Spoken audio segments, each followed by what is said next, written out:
नमस्कार श्रोते हो।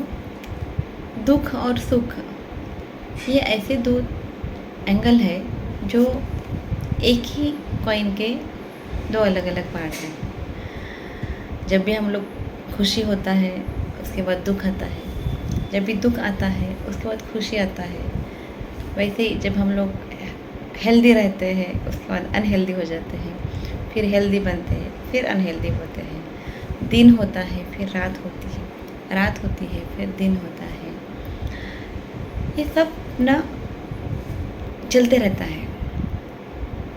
मगर जब भी हम लोग दुखी होते हैं ना तो लगता है क्यों मेरे साथ ही ये इतना बुरा क्यों हुआ। ये हर एक को लगता है कि मैंने कौन सा ऐसे पाप किए या मेरे ऐसा मुझ में ऐसा क्या कमी है कि मुझे ही ये सब कुछ झेलना पड़ रहा है। मेरे साथ भी ऐसा होता था। तो ये दुख का कारण क्या है? ढूंढते बैठे, ढूंढते गए, ढूंढते गए, ढूंढते गए। और ऐसा क्यों नहीं होता? खुशी परमानेंट क्यों नहीं होती? क्यों फिर से हमको दुख आना पड़ता है ज़िंदगी में? तो फिर ऐसा लगा कि चलो बड़े बड़े संत महान लोगों ने भी ध्यान किया था, हम भी करके देखेंगे क्या होता है क्या नहीं। देखने को क्या हर्ज है, करेक्ट है? सब ट्राई करें ना। फ्रेंड सर्कल के साथ जाके घूमे, खुशी लगा थोड़ी देर के लिए। पिक्चर देख के आए, खुशी हो गया थोड़ी देर के लिए। पिज़्ज़ा खाए, बर्गर खाए, पानी पूरी खाए, खुशी हो गया थोड़ी देर के लिए।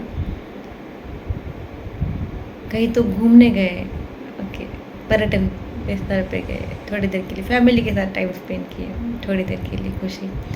खुशी आती तो है ज़रूर मगर पक्का से नहीं रहती, फिर से जाने का काम करती है। ऐसा क्या करूँ कि मेरे साथ मेरी खुशी कंटिन्यू रहे? तो लगा कि चलो सब कुछ ट्राई करके देखें। तो ध्यान क्यों नहीं ट्राई करके देखेंगे? इतना सब लोग बोलते हैं तो कुछ तो मैजिक होगा उसके अंदर, है ना? साइंटिफिकली भी प्रूफ है। तो उसका रिसर्च करना चालू किए, उसका स्टडी करना चालू किए, मगर ध्यान करते गए।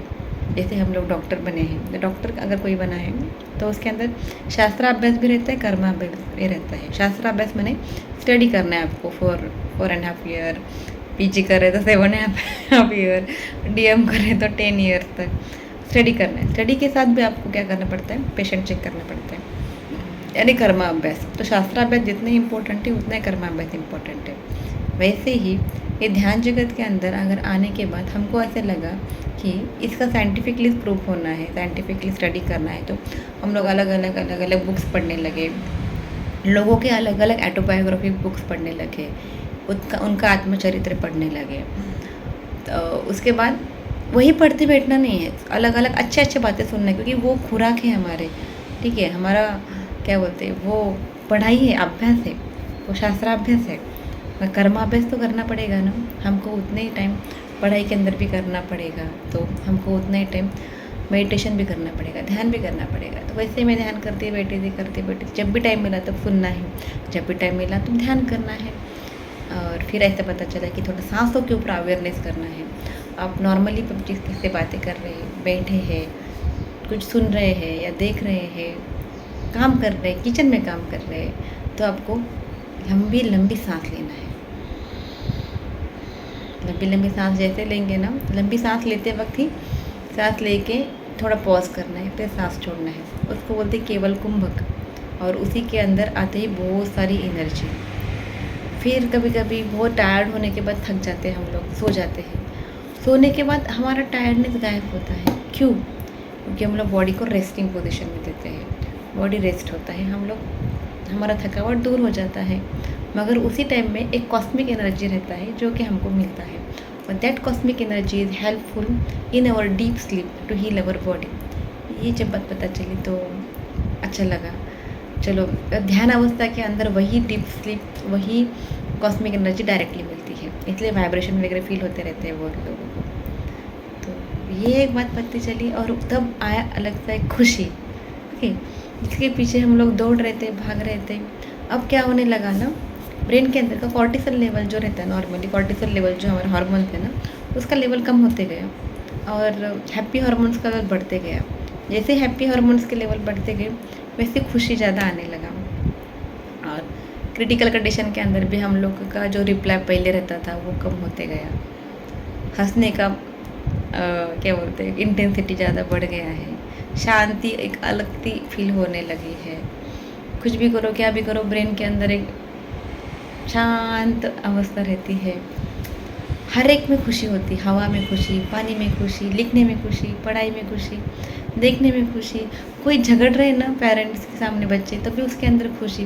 बच्चे अगर झगड़ रहे पेरेंट्स से तब भी खुशी, है ना।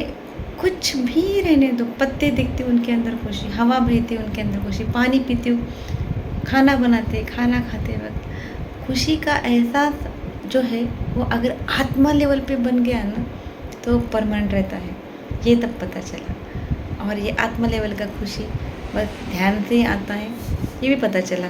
तो शास्त्राभ्यास के साथ कर्माभ्यास बहुत इम्पोर्टेंट है। जैसे आप मेरा सुन रहे हो, मेरा अगर सुने यहाँ तक, तो जैसे ही ख़त्म होता है वैसे ही आप 5 मिनट तक ध्यान अवस्था में जाओ। आपकी खुशी कहाँ पे वो ढूंढो, अपने आप मिल जाएगी, वो रहेगी नॉट परमानेंट खुशी। मगर ऐसी खुशी ध्यान अवस्था में आएगी, एक दिन ऐसा आएगा जब ना हर एक चीज़ में खुशी रहती है। दैट इज़ द परमानेंट खुशी, और वो ध्यान के बाद ही मिलेगी।